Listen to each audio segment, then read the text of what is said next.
My name is Ray Holloway, and for 22 years I pulled reefer loads out of Omaha for a small outfit that doesn't exist anymore on account of the old man who owned it passing away back in 2019 and his kids selling the trucks off one by one.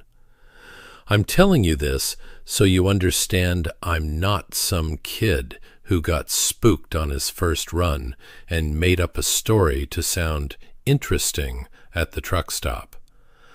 I've seen a lot of country, and I've seen a lot of weather, and I've seen things you can explain and things you can't. And what I'm about to tell you falls firmly in the second category.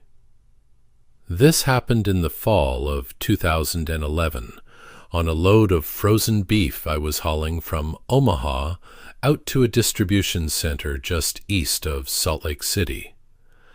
I picked the trailer up late, around 4 in the afternoon, on account of a delay at the packing house, and by the time I rolled across the Nebraska line into Wyoming, the sun was already gone and the temperature outside had dropped close to freezing. Now, anybody who's run I-80 through southern Wyoming after dark knows what kind of road I'm talking about. It's flat, it's empty, the wind comes off the high plains hard enough to push your trailer sideways if you don't lean into it, and between Cheyenne and Rawlins, you can drive 40 miles without seeing another set of taillights. I was somewhere past Laramie, pushing toward Elk Mountain, when I saw the first one. A man walking on the right shoulder headed the wrong way into oncoming traffic on my side. Older fella, brown work jacket, ball cap pulled down low, one hand raised like he was flagging me down. I didn't even slow. I haven't picked up a hitchhiker since 1996, when a buddy of mine got cut up outside Reno by a guy who looked like somebody's granddad, and I gave that walker a wide berth and kept my speed steady. But here's where it started getting strange. When I checked my passenger mirror after I passed him, the shoulder was empty. No man walking, no man standing, no man at all. And the shoulder out there is flat scrubland for half a mile in every direction, so there's nowhere a person could disappear to that fast. I told myself I was tired. I drank some cold coffee. I turned the radio up. 20 minutes later, maybe 15 miles further down the road, I saw him again. Same jacket, same cap, same hand up, walking the wrong way. I gripped that wheel a little tighter, and I'll be honest with you, I started talking to myself out loud, just narrating what I was seeing, because that's what you do when you're alone in the cab and your mind starts playing tricks on you. I went past him again. Checked the mirror. Empty shoulder. By the third time, I'd stopped being scared and started being angry. The way you get when something keeps poking at you and you've had enough. He was a quarter mile ahead, dead center on the shoulder, hand up. I made up my mind I was going to stop and have a word with him. Prank or hallucination or whatever it was, I wanted it to end. I reached for my four-ways, and right then my CB crackled to life. A voice came through, clear as a bell, an older man's voice, calm and slow, and it said, "Don't stop, Ray. Whatever you do, don't you stop." I went cold all the way down to my boots, because I hadn't keyed the mic. I hadn't said my name on the radio in 3 weeks, And nobody who knew me would have been running that empty stretch of I-80 at that hour. I keyed the mic back and I said, "Who is this? How do you know my name?" Nothing. Just static. I tried again. "Come back on me, driver. Who am I talking to?" Static. A long, slow hiss like wind through a screen door. I didn't stop. I pressed that accelerator back down and I blew past the walker without even glancing at him. And I drove the next 90 miles without blinking, both hands on the wheel, jaw clenched so tight I had a headache for 2 days afterward. When I rolled into the Little America truck stop just before 3 in the morning, I parked as far from the road as I could get, locked every door, climbed into the sleeper, and sat there with the dome light on until the sun came up. The next morning at breakfast, I sat down across from an old hauler at the counter, fellow with a white beard and hands like leather, and I told him what I'd seen. He didn't laugh. He didn't even look surprised. He just stirred his coffee and he said, "You see the walker on Elk Mountain?" "On the flats before it," I said. He nodded slow. "Brown jacket, ball cap, hand up?" "That's him." "Did you stop?" "No. Somebody on the CB told me not to." He looked up at me then, and his eyes were the kind of tired that only comes from a long life on the road. He said, "You're a lucky man. He shows up to the boys who are about to pull over where they shouldn't. Folks who stop for him don't always make it to morning. Folks who don't stop, they hear the voice. Always do. Same voice every time." I asked him who the voice was. He shrugged. "Some old driver, I figure. Somebody who's been out here longer than you and me. Somebody who knows the road." I looked it up later. Back in 1983, a Wyoming state trooper found a trucker dead in his cab at a pull-off near Elk Mountain summit. No signs of foul play, no medical cause, just a man who'd parked his rig, locked the doors, and never woke up. The trooper's report mentioned an older man's body found about 100 yards away in the scrub. Brown work jacket, ball cap, no identification, and no obvious cause of death on him either. The case is still open. I've driven that stretch of I-80 maybe 400 times since that night, and I have never once seen the walker again. But I'll tell you this much. I never run that road after midnight anymore, and when my CB crackles out of nowhere, I do exactly what the voice tells me, and I don't ask questions. The next one I want to tell you about happened to a friend of mine, woman by the name of Diane Pruitt, and she told it to me herself one night over coffee at the TA in Effingham, Illinois, with her hands wrapped around the mug like she was trying to warm them from the inside out. Diane drove team with her husband for almost a decade before he passed, and after the funeral, she kept on hauling solo because she said the road was the only place that still felt like home. Her story took place in East Texas, on a 2-lane state road she'd taken as a shortcut to deliver a hot load of auto parts to a plant outside Tyler. She'd been driving 4 hours straight through that thick, wet southern night where the fog hangs low over the fields and the cicadas are loud enough to hear through a closed window. And somewhere around 11:30, she passed a small farmhouse on the right side of the road. She told me she remembered it, clear as day, because it looked so out of place. White paint glowing in the fog, wraparound porch with a swing on it, single yellow porch light burning against the dark. She said, "Brother, I thought to myself, somebody lives well out here.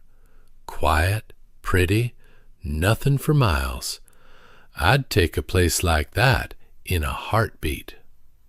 She kept driving.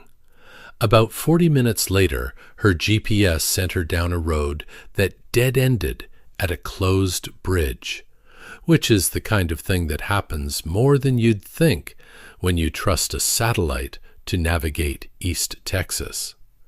So she found a wide gravel pull-off, swung the rig around, checked her route on the paper atlas she always kept in the door pocket, and started heading back the way she came, expecting to pass that little white farmhouse on her left this time. But she didn't. She drove the same exact stretch of road, the same pine forest, the same fog, the same cicadas, and there was no farmhouse, no driveway, no mailbox, no porch light, nothing but trees pressed right up to the shoulder. She slowed down. She stopped. She backed up half a mile, watching the right side, the left side, both sides, and there was nothing there. She told me she sat in that idling truck for 10 minutes, trying to figure out if she'd lost her mind. She finished the delivery in Tyler at 6 in the morning, and on her way back out, she drove that same stretch a third time, in full daylight, with the sun burning the last of the fog off the asphalt. No farmhouse, no clearing, not even a break in the tree line where one could have stood. About 10 miles up the road, she pulled into a little gas station, the kind with one pump and a screen door, and she went inside and bought a coffee from the old man behind the counter, and she asked him, real casual, if there used to be a white farmhouse with a wraparound porch along that stretch of road. The old man went still. He set down the rag he'd been wiping the counter with, and he looked at her for a long moment, and he said, "Ma'am, what time of night did you see it?" "Around 11:30, she said. He nodded like that was the answer he'd been expecting. He said, "That house burned down in November of 1968. Family of 4 inside. Father, mother, 2 little girls. Wasn't an accident neither, but they never caught who did it." Diane felt her stomach turn over. "Then how did I see it?" The old man shrugged, and he gave her a sad sort of smile, and he said, "You ain't the first. About 1 driver every couple of years comes in here asking me the same question. Always around this time of year. Always between 11 and 1 in the morning. I don't know why it shows itself, ma'am. I don't know why it picks the people it picks. But if it was me, I'd say a prayer for that family tonight, because I figure that's all they're really asking for." Diane told me she finished her coffee, paid for her breakfast, climbed back in her rig, and she did exactly what the old man said. She prayed for that family the whole 800 miles home. She told me she's never taken a shortcut through East Texas since, not because she's scared of the house, but because she doesn't trust herself to drive past it again without stopping. And stopping, she said, is the one thing the old man warned her never to do. Now I want to tell you about a fella named Mike Devereaux. Big guy out of Pennsylvania. played college ball at Pitt back in the late 90s. The kind of man who isn't easily rattled by anything. Mike pulls flatbed, mostly steel coils and construction equipment, and he told me this story over a plate of eggs at a pilot in Gary, Indiana, that he barely touched the whole time he was talking. A trucker who won't eat his breakfast is a trucker who's still living inside whatever he's about to tell you, and that's how I knew it was real. Mike was hauling a load of steel out of Pittsburgh, headed for a job site in eastern Ohio, and he was right at the edge of his hours of service when he saw the sign for an old rest area off I-70. He pulled in, figuring he'd grab his 10 and roll out at dawn. Now, this rest area was one of those forgotten ones the state hasn't touched since the 80s. One concrete building, 2 vending machines, 12 truck spaces around the back with weeds growing up through the cracks. When he pulled in around 11 at night, there were 2 other rigs parked there, both dark, curtains drawn, drivers presumably asleep. Mike did his walk-around, climbed into the sleeper, pulled his curtain, and was out within 10 minutes. He doesn't know exactly what time he woke up. His phone was charging on the dash, and he didn't want to climb out to check. But he figures it was somewhere between 2 and 3 in the morning. What woke him up was a sound. 3 slow taps on his passenger side door. Knuckles, deliberate, soft. A pause. Then 3 more. He told me, "Brother, my first thought wasn't fear. My first thought was, somebody's having engine trouble and needs a jump. I'm a big guy. I don't get scared of knocks on the door." So I pulled the curtain back just a hair, just enough to peek out the passenger window. There was a woman standing next to his truck. Hospital scrubs, the pale green kind. Hospital ID badge clipped to the front of her shirt.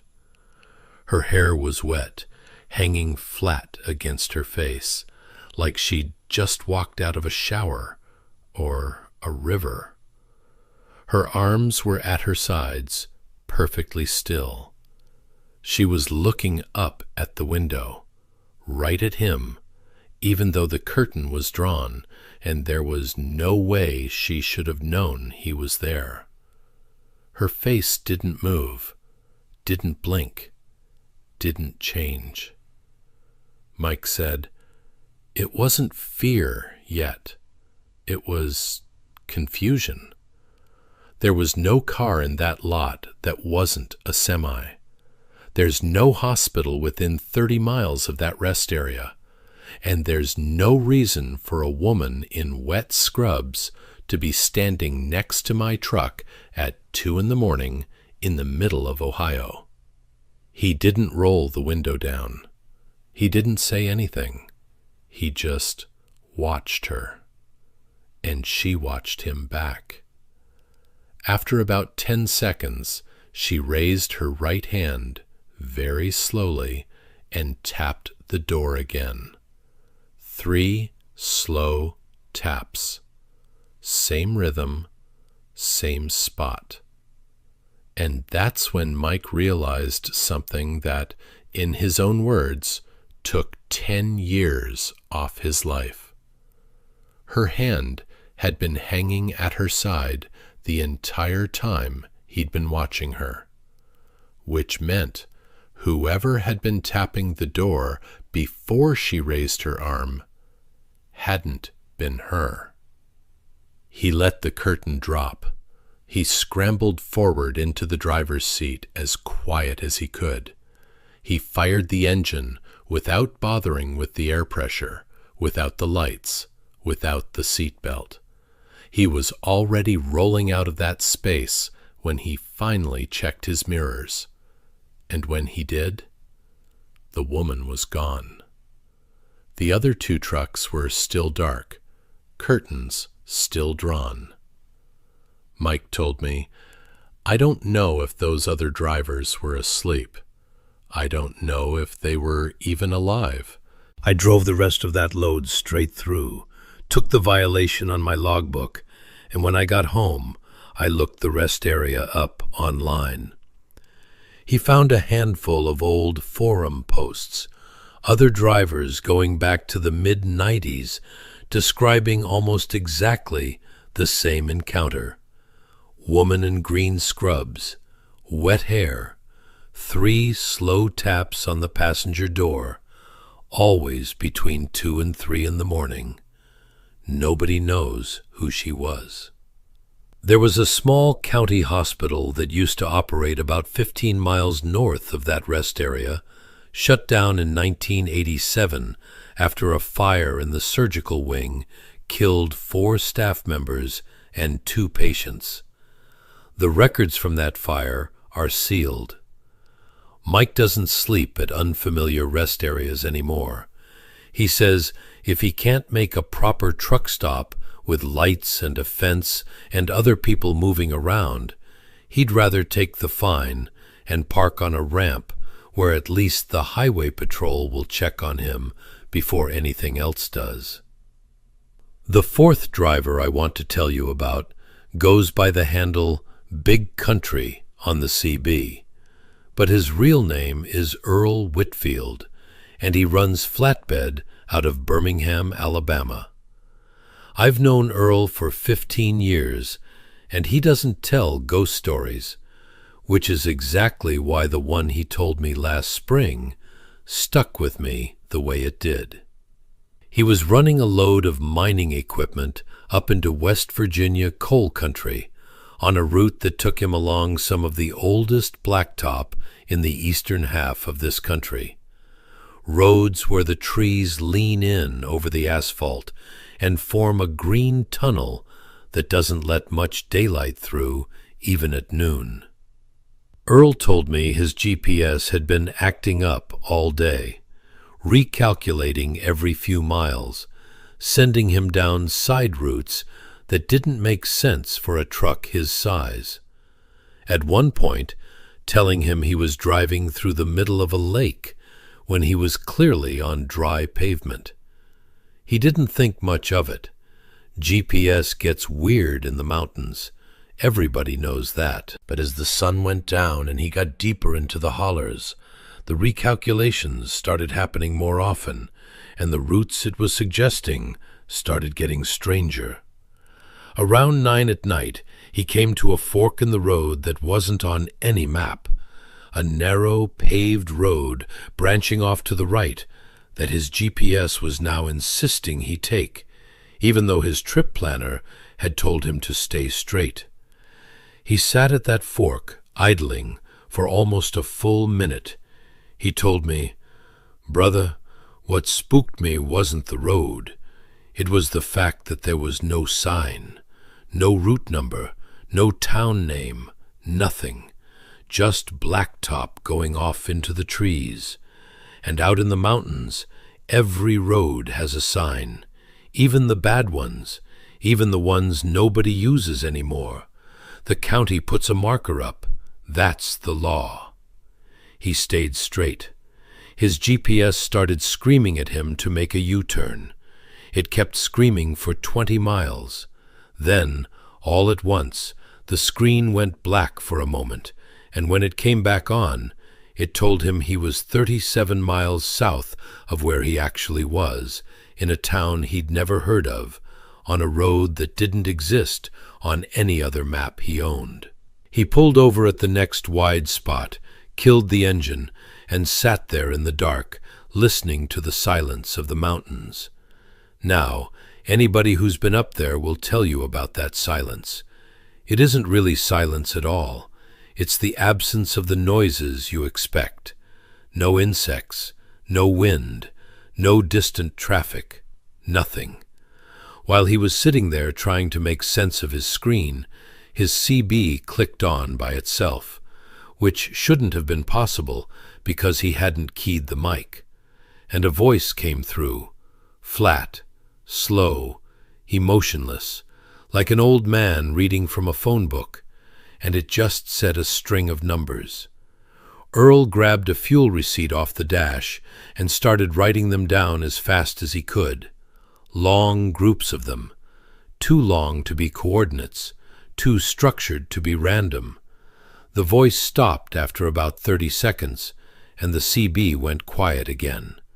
He never heard it speak after that.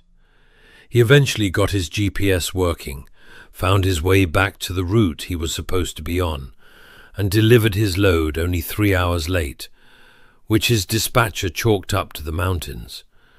But here's the part that got him. About a month later he was running the same route in reverse, and when he came to the spot where that mysterious fork had been, the one with no sign and no name, there was no fork there. The road just continued straight. Solid trees on both sides. No evidence that any pavement had ever branched off into the woods at that location. He stopped the truck, got out, walked the shoulder for 100 yards in both directions. Daylight, full sun, clear view, no fork. He showed the numbers from the fuel receipt to his son, who works for a software company in Atlanta. His son stared at them for a long time, and then he said, "Dad, these aren't coordinates. These look like timestamps, like dates and times. But the years are wrong. They're all in the future." Earl asked him how far in the future. His son said, "Some of them are next year. Some of them are 20 years out. And one of them is your birthday." Earl still has that fuel receipt tucked into his visor. He still drives that route once a month. He hasn't told me what date is written on it, and I haven't asked, because some questions you don't want answered. There's a stretch of those mountains, up near the old logging camps, where the locals say the roads drift. They mean it literally. Roads that were there yesterday aren't there today. Roads that nobody built show up overnight and lead somewhere they shouldn't. The Cherokee called that part of the country a place where the world wears thin. Earl doesn't talk about it much, but he keeps his CB on, and he doesn't take unmarked roads anymore, no matter what the GPS tells him to do. The fifth one is about a young driver named Carlos Mendez, who'd been on the road about 3 years when this happened to him, out of a yard in Fontana, California. He was running dry van east on Interstate 10, headed for Phoenix with a load of warehouse goods, and he'd hit that long, empty stretch through the desert east of Indio, where there isn't much except sand and wind turbines and the occasional rest area that looks like it was built in 1972 and forgotten about ever since. It was past midnight. He was the only set of headlights on the road for miles in either direction.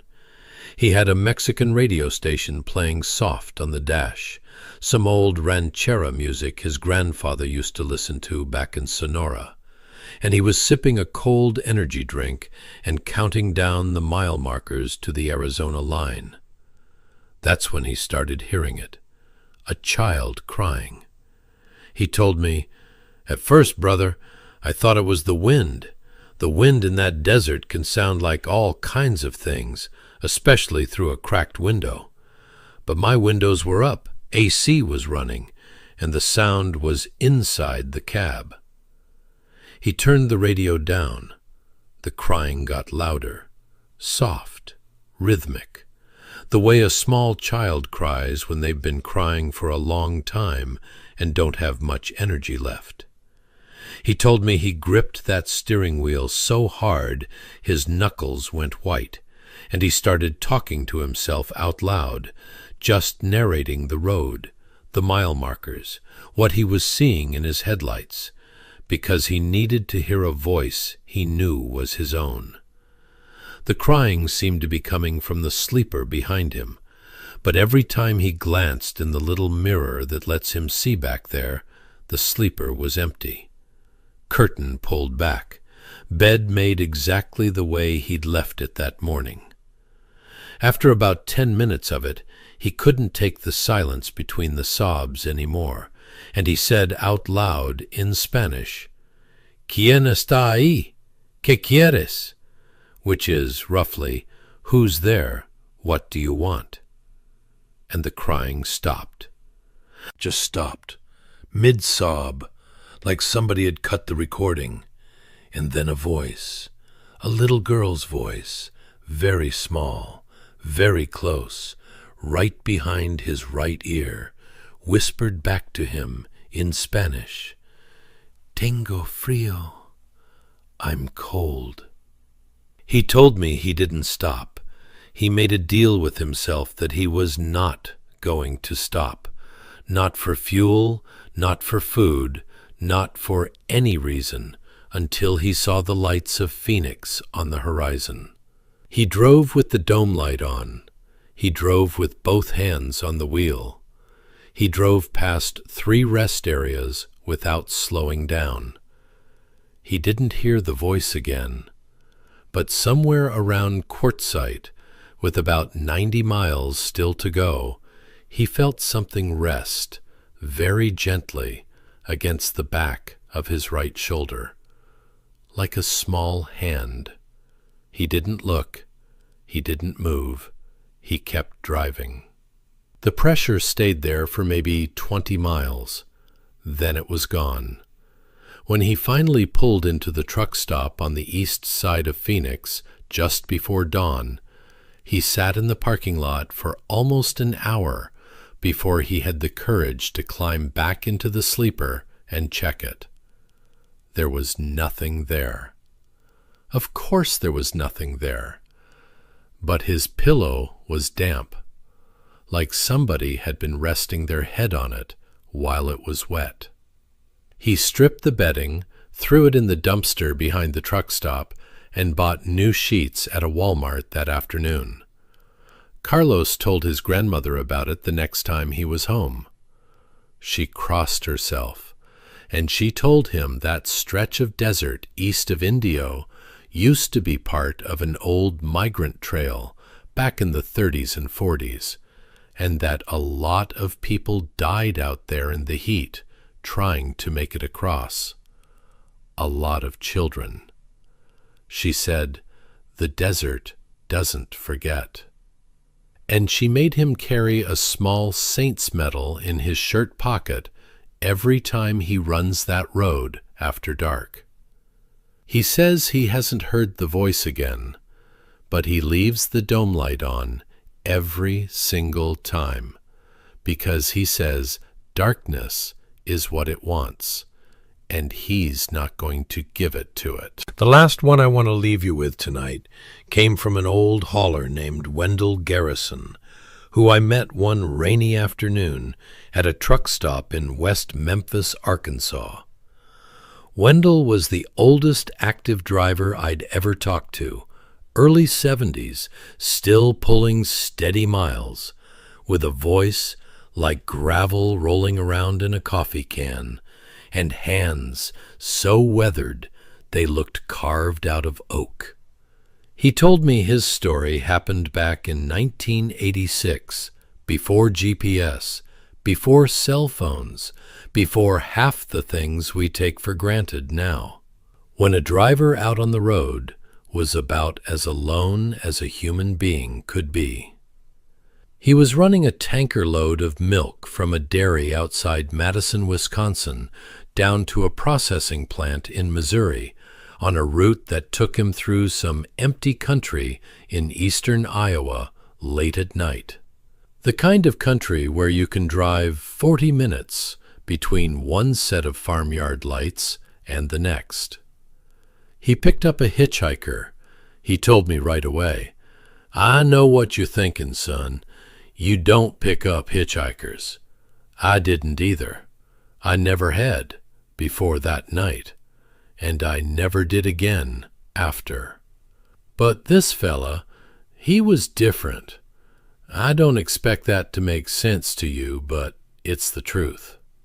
The man was standing at a crossroads in the middle of nowhere where there shouldn't have been anybody at all. Older gentleman, maybe 65, dressed in a brown suit jacket that looked like something out of a different decade, holding a small leather suitcase in his right hand, the kind men used to carry when they traveled by train. He wasn't waving. He wasn't even looking at the road.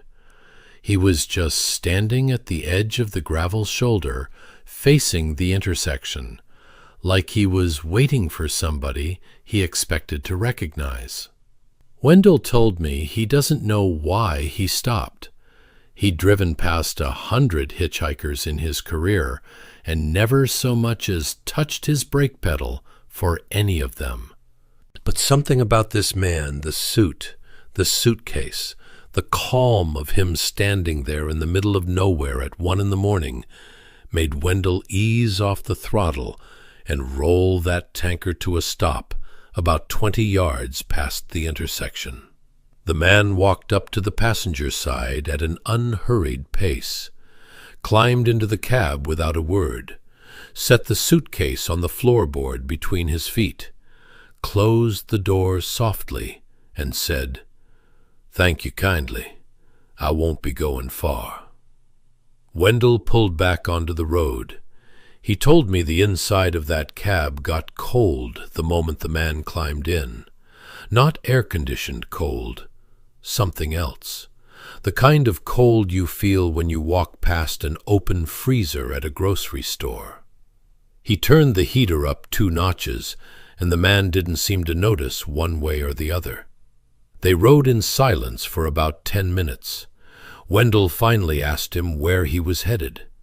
The man looked straight ahead through the windshield, and he said, "Just up the road a piece. I'll know it when I see it." Wendell told me that's when he started feeling uneasy for the first time, because there was nothing up the road. He'd run that route 100 times. There were no houses for the next 20 miles, no gas stations, no farms with their lights on, just corn on the left and corn on the right, and the white line ticking by in the headlights. He asked the man, just to make conversation, where he'd come from. The man was quiet for a long moment, and then he said, "From a place I don't expect I'll be going back to." Wendell didn't ask anything else after that. They drove another 15 minutes in silence, and then with no warning the man said, "Wendell, your daughter is going to be all right." Wendell told me his hands locked up on the wheel. He hadn't said his name. He hadn't said one word about his family. His daughter, his only child, was 16 years old at the time and back home in Wisconsin, recovering from a car accident that had happened 3 days before he left on that run. She'd been in the hospital for 2 nights and had just come home the morning he climbed into his rig. There was no way, no possible way, for that man to know any of it. Wendell said, "How do you know my name, mister?" The man didn't answer. He just kept looking straight ahead. After another minute, he said, very gently, "She'll walk with a slight limp the rest of her life. But she'll marry a good man, and she'll give you 2 grandchildren, a boy and a girl, and the girl will be named after your mother. Don't worry about her anymore. She's past the part that was going to hurt." Wendell told me he didn't know what to say to any of that. He kept driving because he didn't know what else to do. About 5 miles further down the road, the man said, "This will be fine right here. You can let me off at that gas station up ahead on the right." Wendell looked up the road. There was no gas station. He'd been driving that stretch for years. There was nothing on either side but corn. But as he came around a slight bend, his headlights caught the edge of a small building set back from the road, an old single-pump gas station with a hand-painted sign and one weak yellow bulb burning over the door. Wendell had never seen it before in his life. and he has never seen it since on any of the hundreds of trips he's made down that stretch of road in the 38 years since that night. He pulled the tanker over. The man picked up his suitcase, opened the door, and stepped down onto the gravel. Before he closed the door, he paused, and he looked back up into the cab, and he said, "Wendell, your wife is going to go before you. A long time from now. October, the year you turn 68. It will be quick, and she won't be afraid. Be there with her, and tell her what you need to tell her." That's the only thing I came to say. And then he closed the door and walked off into the dark behind the gas station. And Wendell sat there with the engine running and his hands shaking on the wheel for the better part of 20 minutes before he could bring himself to put the truck back in gear. He didn't sleep that night. He didn't sleep much the next night either. When he got home at the end of that run, he sat his wife down at the kitchen table and he told her everything, because he didn't know how to carry it by himself. She listened to the whole thing without saying a word.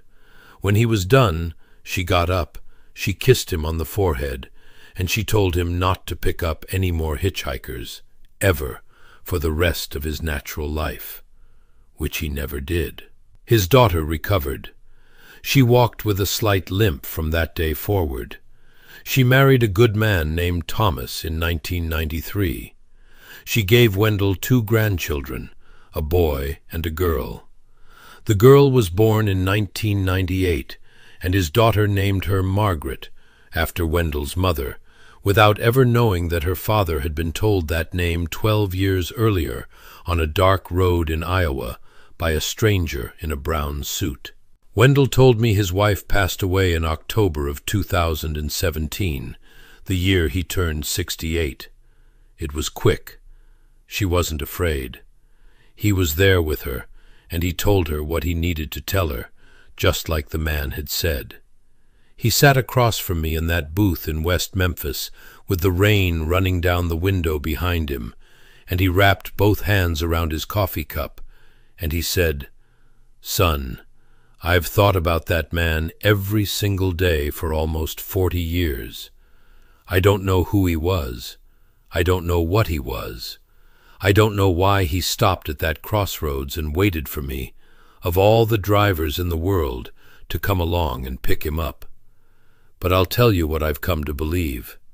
I don't think he was there to scare me.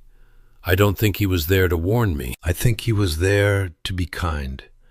I think somebody, somewhere, decided I'd earned the right to know what was coming, so I wouldn't waste the years I had left being afraid of the wrong things. And every night since my wife passed, before I climb into the sleeper, I say a little thank you out loud, just in case he can hear me, just in case he's still out there somewhere, riding along with somebody else who needs to hear what he came to say. Wendell finished his coffee. He tipped his cap to the waitress, he shook my hand, and he walked out into that West Memphis rain to climb back up into his rig and head west on I-40. And I sat at that table for a long time after he was gone, watching the taillights of his trailer disappear into the storm. So I'll leave you with this tonight, brothers and sisters. The road is older than any of us. It was here before our trucks, before our highways, before the white lines and the mile markers and the truck stops with their hot coffee and their fluorescent lights. And it'll be here long after we're all gone. There are things out there on those dark stretches between the towns that don't answer to maps, and don't answer to clocks, and don't answer to the kind of explanations that satisfy a man in daylight. Some of them mean you harm. Some of them mean you nothing at all. And a few of them, if Wendell is right, mean you a kindness you won't understand until years later. So keep your CB on, keep your doors locked. Don't stop where you weren't planning to stop. And if somebody you don't know calls you by your name out of the dark, you listen carefully to what they have to say, because you may not get the chance to hear it twice. Drive safe out there. We'll see you on the next one. I've been pulling reefers for 11 years. Refrigerated trailers, produce, frozen meat, medical supplies. The pay's better than dry van, but you trade it for one thing, the sound. That refrigeration unit runs all night, cycling on and off right behind your sleeper while you try to rest. 11 years in, I could sleep through a hurricane. That hum was my lullaby, which is exactly why I woke up that night, because the sound changed. I'd picked up a rush load out of an old cold storage warehouse just before they closed.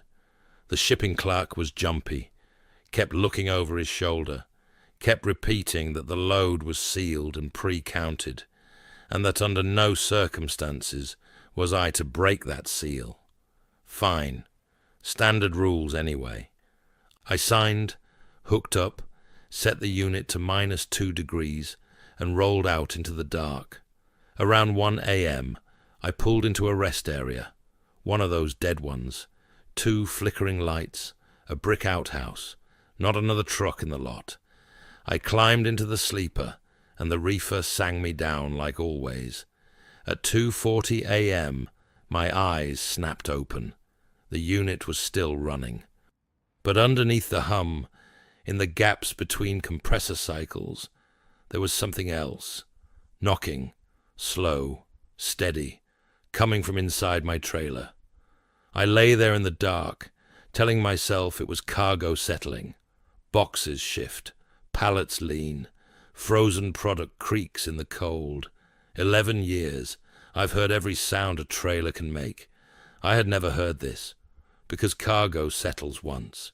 It doesn't knock 4 times. Pause, then knock 4 times again, like a pattern, like a signal.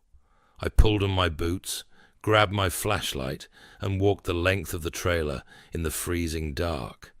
The second my boots hit gravel, the knocking stopped.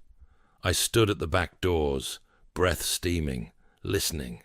Nothing but the hum. Seal intact, doors locked. I checked the readout, -2, holding steady. And here's the thing you need to understand. Nothing stays alive long at -2. I was halfway back to the cab when it started again. 4 knocks. Pause. 4 knocks. And this time, underneath it, faint, muffled, a voice. I couldn't make out words, but I swear on my mother's grave, it was a voice. Now, every driver knows the stories. People get smuggled in trailers. People get locked in trailers. If there was even a chance a human being was in there, no seal on earth mattered. I called 911, gave them my location, and then, hands shaking so bad I could barely work the cutters, I broke the seal and threw the doors open. The cold rolled out over me like water. My flashlight swept the trailer. Pallets, shrink-wrapped boxes floor to ceiling, exactly as loaded. Frost on the walls. No footprints in the frost dust on the floor. No person, no animal, nothing, and no sound. The knocking had stopped the instant those doors opened. The deputy who showed up 40 minutes later walked the load with me, box by box. Nothing.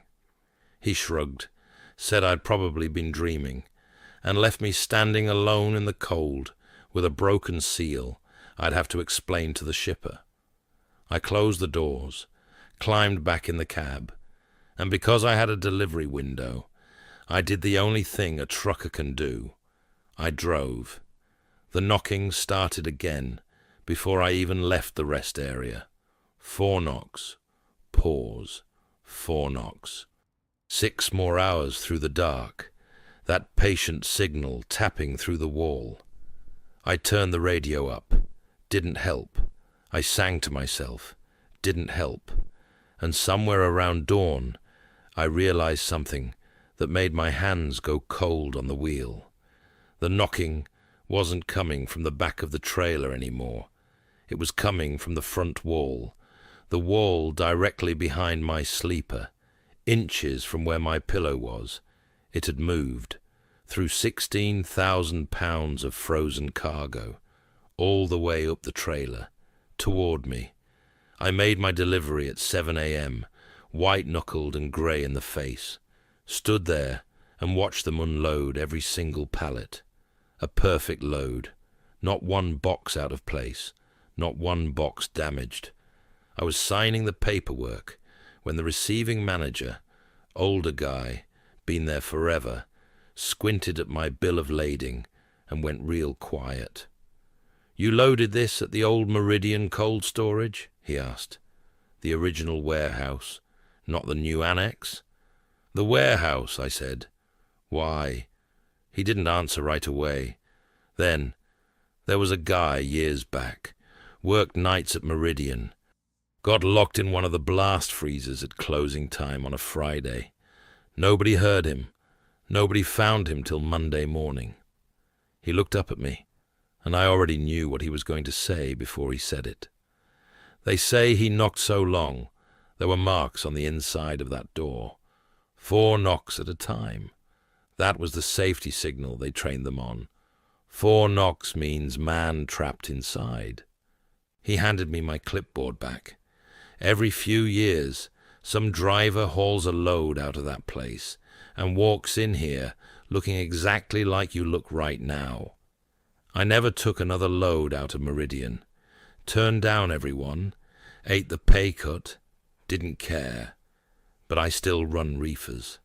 And some nights, parked at some dark rest area with a unit humming behind me, I wake up at 2:40 exactly, and I lie there in the dark, listening to the compressor cycle, waiting.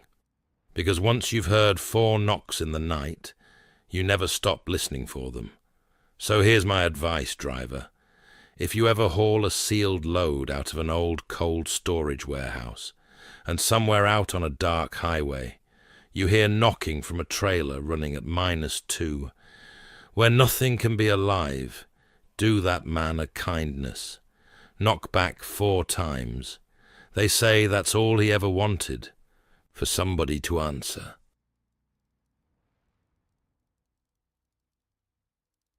20 years I've been running the same corridor. Same highway, same exits, same fuel stops. I know that route the way you know your own kitchen in the dark. I could tell you where every pothole is, which way stations are usually closed, which diner has the good coffee, and which one serves you brown water and calls it coffee. So believe me when I tell you, there is no truck stop at mile 214. There's nothing at mile 214. Never has been. 40 miles of pine trees and darkness between 2 towns. Not even a billboard. Except for one night. The night I was more tired than I'd ever been in my life. I'd been pushing it. Bad week, a breakdown, a missed window, a dispatcher breathing down my neck. I was running on truck stop coffee and fumes, and I knew I needed to shut down. My eyes were doing that thing where the road starts to swim, where the white lines go soft. Every driver knows that feeling. It's your body telling you that you've got minutes left, not hours. And that's when I saw the lights, a big warm glow through the fog up ahead, tall sign, red and yellow. Fuel canopy, rows of parked trucks, a diner with steamed-up windows, mile marker 214, I remember thinking, must be new. Must have opened recently. That's what a tired brain does. It doesn't ask questions. It just sees salvation and takes the exit. The lot was half full. Old trucks, mostly. And I mean old. Long hoods, round headlights, paint jobs like something out of my father's photo albums. I figured maybe there was some vintage truck show in the area. I parked, and I noticed the fuel price on the sign, and I actually laughed out loud. It was less than half of what I'd paid that morning. I remember thinking, these guys are going to get cleaned out charging prices like that. Inside, the diner was warm and gold-lit and smelled like real food. Maybe a dozen drivers at the counter and in the booths. And here's the first thing that scratched at me, even through the exhaustion. It was quiet. No phones, no TV, no music, just low voices and the clink of forks. Every single driver in there nodded at me as I walked in. Everyone, polite, friendly. Nobody's that friendly at 2 a.m. The waitress was an older woman with silver hair and the kindest face I've ever seen. She poured my coffee without asking and said, "Long night, honey." "Longest," I said. She looked at me for a moment. Really looked. The way your grandmother looks at you when she knows something's wrong. And then she said something I'll never forget. "You got here too early, sweetheart." I laughed, tired. Story of my life. I'm always early or late, never on time. She didn't laugh. She just patted my hand and said, "Eat your food, rest a while, and then you drive on out of here, you hear me? Don't linger." I ate. Best meal I'd had in months. Meatloaf, mashed potatoes, apple pie. I drank 3 cups of coffee. The fog outside pressed up against the windows, and the drivers murmured, and somewhere in the back, a radio played music with no words I could recognize. I paid cash. She wouldn't take a tip. Pushed it right back across the counter. "You keep that," she said, "and do me one favor.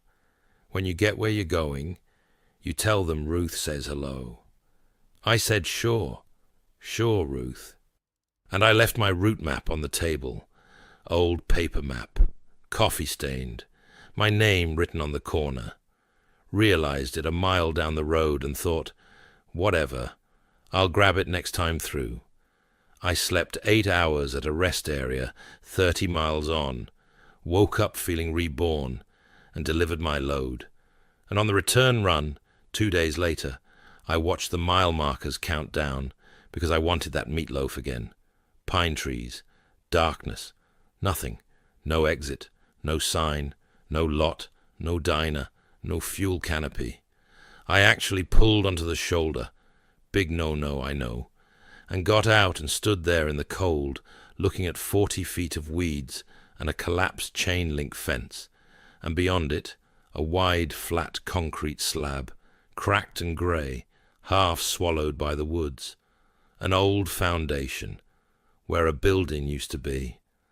At the next real truck stop, 60 miles up, I asked an old-timer at the fuel desk about it. He got quiet the way old-timers do. Then he told me there was a truck stop at 214, decades ago. Burned down one foggy night. Bad fire, fast fire. A dozen drivers, and the staff never made it out. I asked him, and my voice wasn't steady, I'll admit that, if he remembered any of the people who worked there. "Just one," he said. "Everybody knew her. Waitress, sweet silver-haired lady. Took care of every driver came through like they were her own kids." I couldn't even ask the question. He answered it anyway. "Ruth," he said. "Her name was Ruth. Here's the part I don't tell many people. A few weeks later, county workers were clearing brush off that old slab at 214. A buddy of mine heard it from a local. On the bare concrete, right about where a corner booth would have been, They found a paper map, coffee-stained, weathered but readable, with my name written on the corner. I've thought about that night for years, and I keep coming back to what she said.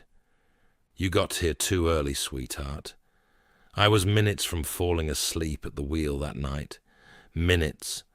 Whatever that place is, wherever it is, I believe with everything in me that it opens its doors for drivers who are about to not make it home. It gives you coffee. It gives you rest. And then it sends you back. Too early. Not yet. So here's my advice, driver. If you're out there some night, running on empty, eyes going soft, and you see warm lights at a mile marker where you know there's nothing, go ahead and stop. Eat the meal. Drink the coffee. Thank the waitress. But when she tells you not to linger, you finish that cup and you drive, because that place lets you leave exactly once. And Ruth, if you're listening, hello, like I promised.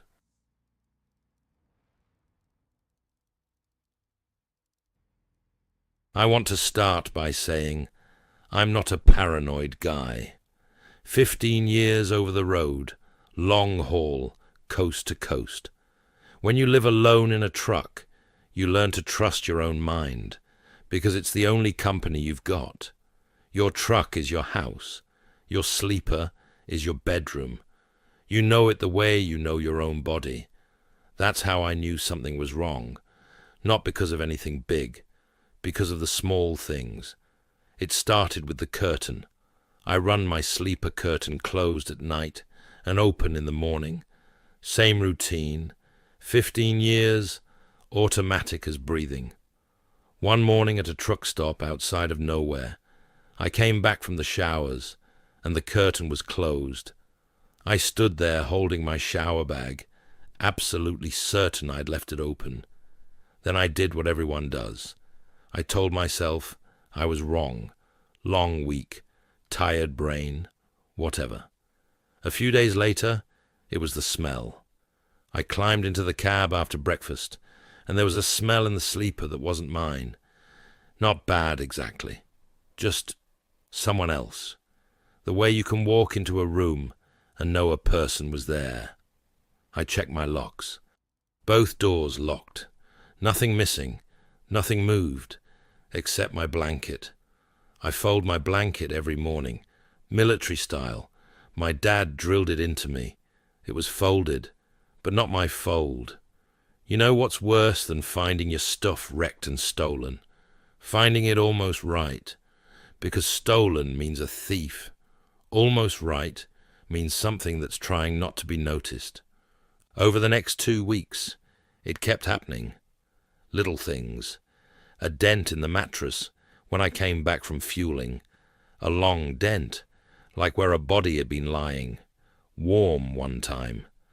I put my hand on it, and it was warm. My spare pillow turned over. 3 protein bars gone from my food box. And I count my food.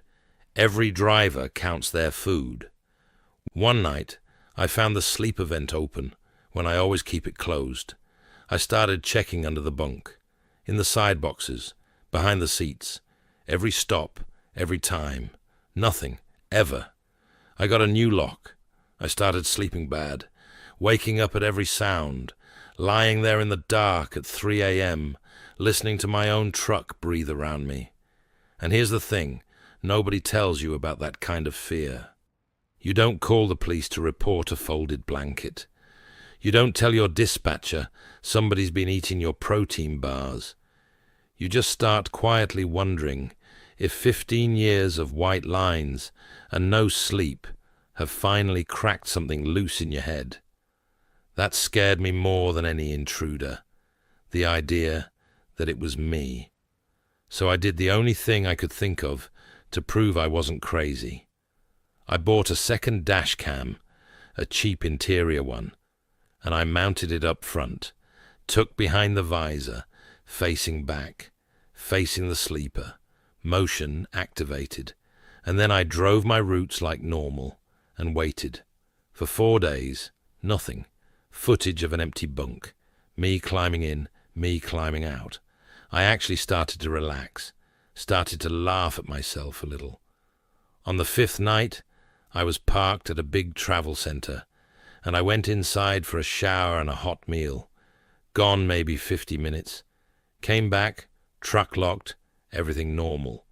Drove on, delivered the next day. And that evening, sitting in the cab with a cup of coffee, I remembered the camera and pulled the card just to clear it. There was a new file, time-stamped, during my shower. I want to tell you exactly what I saw, because I've watched it more times than is good for me. For the first 2 minutes, nothing. Empty cab, empty bunk, my curtain half open the way I'd left it. Then, at the bottom edge of the frame, the storage hatch under the bunk, the one I had checked dozens of times, slid open, slow, quiet, from the inside, and a man climbed out of my truck's underbunk compartment like he'd done it 100 times, thin, grey-faced, filthy jacket. He moved calm and unhurried, like a man in his own home. He stretched. He took a protein bar from my box and ate it standing up, looking out my windshield at the parking lot. Then he lay down on my bunk, pulled my blanket over himself, and went to sleep. 11 minutes before I came back, the video shows him sit straight up, like he heard something. He folded the blanket, that careful, wrong fold, climbed back down, slid into the compartment, and pulled the hatch shut behind him, which meant one thing that made my whole body go cold in that parking lot. He wasn't sneaking into my truck at truck stops. He was living in it, riding under my bunk, inches below me, every night, every mile. Every time I checked that compartment and found it empty. I don't have an answer for that. The police didn't either. They searched the truck top to bottom that night, with dogs and flashlights. The compartment was empty, but my blanket was still warm. And in the back corner of that compartment, they found a nest, flattened cardboard, a water bottle, wrappers from my protein bars, and dozens of scratch marks on the inside of the hatch. And one more thing, scratched into the metal, small, in the corner. Words. He snores. They never found him. No prints on file, nothing on the truck stop cameras. Not one camera at that whole travel center ever caught him entering or leaving my truck. The cops filed it as a stowaway and moved on.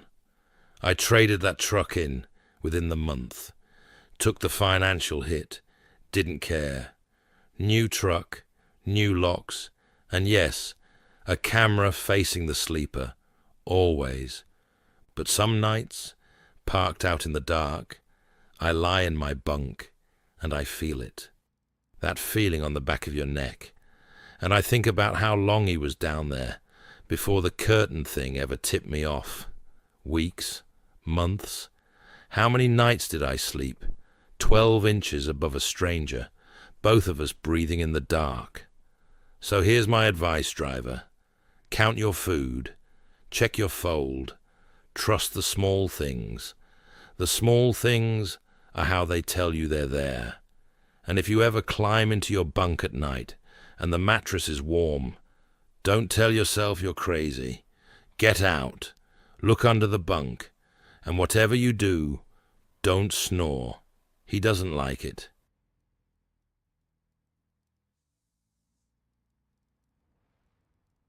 Every driver has a dispatcher story. The one who ran you ragged. The one who forgot you existed. The one who saved your bacon at 3 a.m. with a magic reload. Dispatchers are voices. That's all they are to us. Voices on a phone, names on a screen. People we work with for years and never once see. Remember that. It matters. I'd been with the same small outfit for 6 years. Family company, maybe 30 trucks. And for all 6 of those years, my night dispatcher was a guy named Earl. Never met him. Nobody on nights ever met him. He worked remote, they said. Had for ages. But that voice, gravelly, calm, old school, that voice got me through blizzards and breakdowns, and 2 a.m. breakdowns in blizzards. Earl never panicked. Earl never rushed you. Earl talked to you like your grandfather teaching you to fish. And Earl knew things. The first time, I chalked it up to luck. I was rolling through the mountains, middle of the night, making good time, and my phone rang. Earl. Pull off at the next exit, he said. Get yourself a coffee. Take 30 minutes. I'm ahead of schedule, Earl. I don't need... Take 30 minutes, he said. Calm, flat. Trust me. I took the exit, mostly annoyed. 25 minutes later, traffic alerts lit up my phone. A multi-car pile-up in the fog. Right at the mile marker, I would have been passing. Right at the minute, I would have been passing it. 2 trucks involved. 1 driver didn't make it. I called Earl back, shaken. How did you know? Weather report, he said. Fog advisory. Just a feeling. Glad you're okay, son. And that was that. Okay, fine. Dispatchers watch weather. Good dispatchers get feelings. I let it go. But it kept happening. Over the next 2 years, 5, 6 times. Never dramatic. Never explained. Skip your usual fuel stop tonight. Go 1 exit further. Armed robbery at my usual stop that night.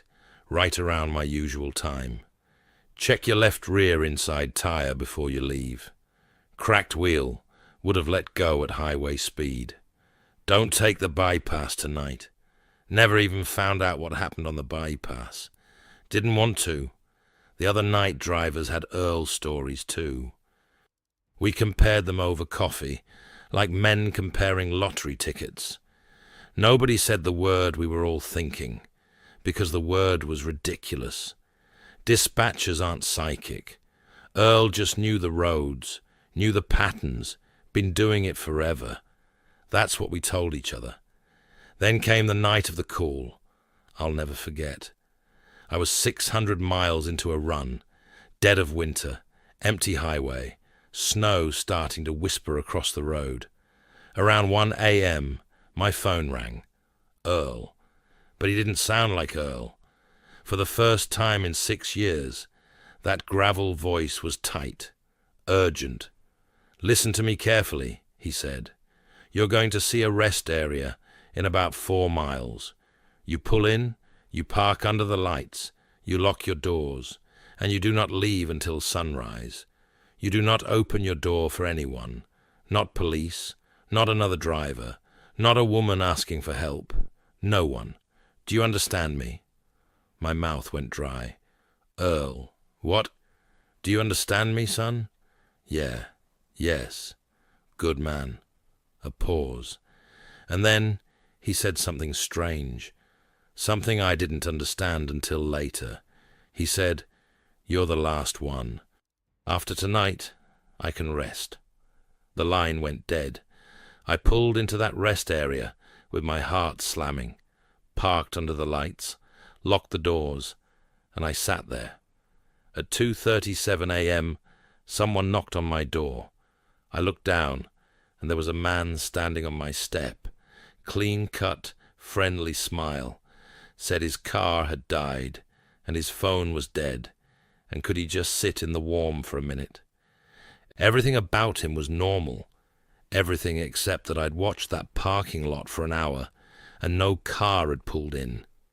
He'd come out of the tree line, on foot, in a snowstorm, smiling. I didn't open the door.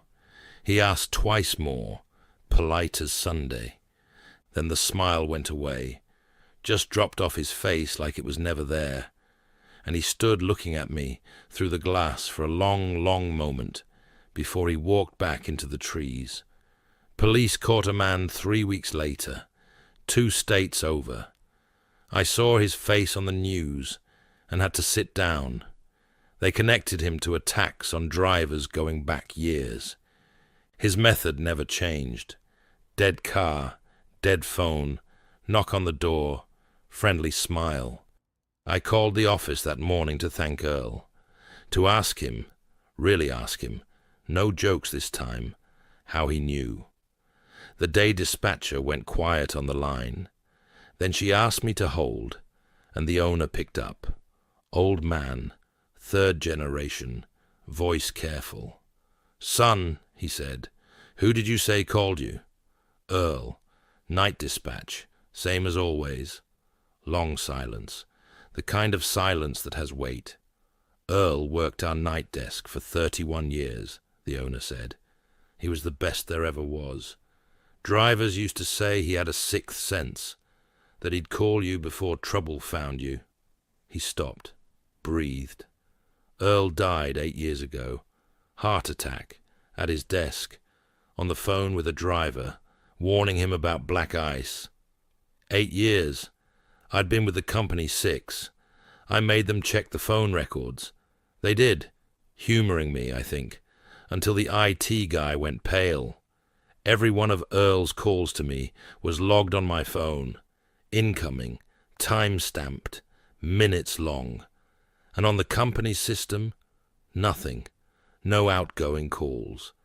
The number that had called me was the old night desk line, disconnected 8 years ago. I asked the owner one last question, about what Earl said. "You're the last one.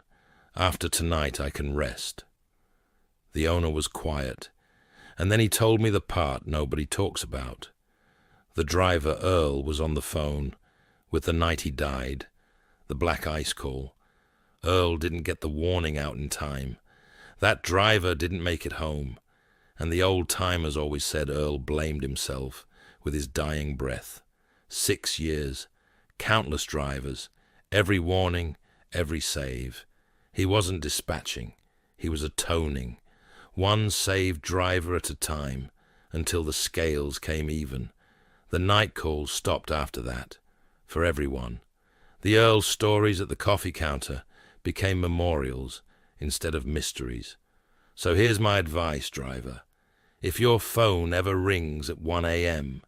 and a calm, gravelly voice tells you to pull off, to skip the stop, to lock your doors and open them for no one, don't ask how he knows. Don't check the callback number. Just say, "Yes, sir," and do exactly what he says. Some dispatchers never go off shift, and thank God for that.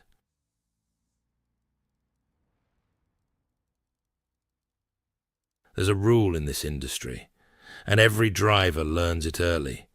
You haul what's on the paperwork. The manifest is the truth. If it's not on the manifest, it's not in your trailer. Simple.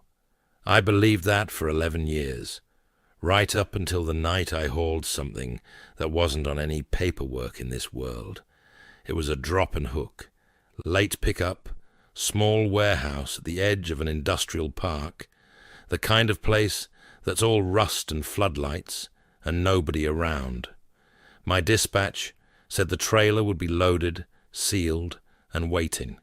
Grab it, haul it 400 miles overnight, drop it by 6 a.m. Easy money. The trailer was there, like they said, sealed, like they said, but the paperwork in the envelope taped to the door was strange. The manifest listed the weight, the seal number, the destination, and where the freight description should be, it just said one word: consignment. That's it. No commodity, no piece count, no handling notes. I called dispatch, and the night guy, not my regular, said, "Yeah, that's correct as written. Customer's very private. Don't break the seal. Don't stop except for fuel. Deliver by 6. There's a bonus on this one. There's always a bonus on the ones you shouldn't take." I took it. Rent was due. That's the whole story of most bad decisions in trucking. The first hour was fine. Empty highway, clear night, good coffee. Then Somewhere around mile 90, I started feeling the weight shift. Now, freight shifts, loads settle. Any driver knows the little nudge a pallet gives you on a hard curve. But this wasn't settling. This was slow.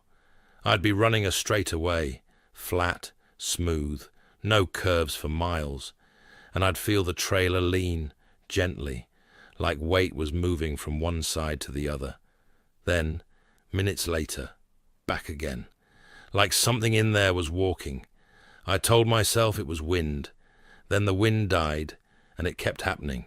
I told myself it was a load bar come loose, something swinging, fine, believable. I held on to that one for another 100 miles. Then, at a fuel stop, standing at the pump in the dead quiet of 2 a.m., I heard it. A knock from inside the trailer. One single, deliberate knock.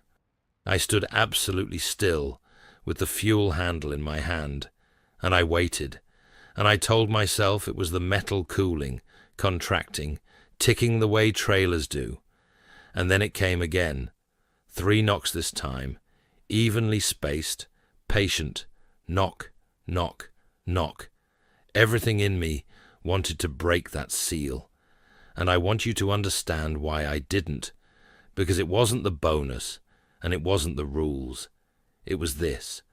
When I walked to the back of that trailer and put my hand flat against the doors, the metal was warm, middle of a cold night, 40-degree air, and those doors were warm like the side of a sleeping animal, and through my palm, faint but unmistakable, I felt it, breathing, the whole trailer rising and falling, slow, deep, asleep, or pretending to be. I got back in the cab, and I drove. Don't judge me until you've been alone at 2 a.m. with 400 miles behind you and a sealed trailer breathing at your back. Stopping felt worse than moving. Opening it felt worse than anything. The last 100 miles were the longest of my life. The knocking came and went. Once, one time, I heard something that might have been a voice, low, wordless, humming along with my engine, like it was keeping itself company. And every time another vehicle passed me going the other way, the sound stopped, completely, like it knew when we weren't alone. The delivery address was a gate in the middle of nowhere, no warehouse, no signage, just a gravel lot, a floodlight, and 3 men waiting at 5:40 in the morning, like they'd been standing there all night. Nobody smiled. Nobody said good morning. One of them checked the seal number against a clipboard, nodded, and said the only full sentence anyone said to me. Did it wake up? Not, did anything shift? Not any problems with the load. Did it wake up? I looked him dead in the eye, and I heard myself say, no. I don't know why I lied. Maybe I do. Maybe some animal part of me understood that yes was a door I didn't want opened while I was standing in that lot. He studied me for a second too long. Then he nodded and handed me my paperwork, signed and stamped. And on the signed copy, the one they gave back to me, the freight description line wasn't blank anymore. Someone had typed one line where consignment used to be. I didn't notice it until I was 50 miles away, when I stopped for breakfast and finally looked down at the paper with the sun coming up. It said, 1 unit, returning home, grateful, grateful. I sat in that diner booth for a long time, and I'm not ashamed to tell you, my eggs went cold, and I never touched them. I called the warehouse from the pickup the next day. Number disconnected. I asked my company about the broker on the load. No record. The load had come through a one-time account, paid in advance, bonus and all. Closed the same morning I delivered. The gravel lot. I looked it up months later. Drove out there once in broad daylight, because I had to. Empty. No gate, no floodlight. Tire tracks in the gravel, mine, still there, and one set of footprints leading from where the trailer doors would have been, out across the lot toward the tree line. Barefoot, bigger than any foot I've ever seen, and spaced far apart, like something stretching its legs after a long, long ride. I still drive, still take night loads, but I read every manifest like a contract with the devil now, and I'll tell you what I look for. So here's my advice, driver. If the freight line says one word and the pay's too good, walk away. If you can't walk away, then keep the seal shut, keep the hammer down, and whatever knocks, don't knock back, because it's listening, it's polite, and politeness works both ways out there. The men at the gate asked if it woke up, and I said no. But between you and me, somewhere around mile marker 300, in the darkest stretch of that highway, something in that trailer said my name, and I never told anyone my name.